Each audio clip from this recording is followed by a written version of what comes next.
Motion Friend here, and today I'll be talking about VideoCopilot's Saber. This free plugin is super handy. What it does is let you create animated lines and glows. Andrew Kramer created like a video tutorial for it, but there's not a lot of tutorials out there on it. While watching his tutorial, I thought, what else can you do with this plugin? I'm no Andrew, but I came up with a few ideas.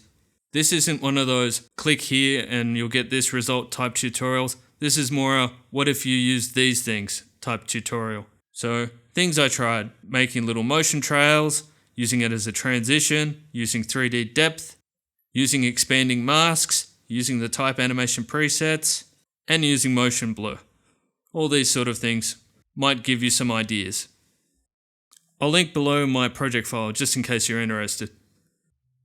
If you liked this video, hit the thumbs up button and I'll make more of these tutorials.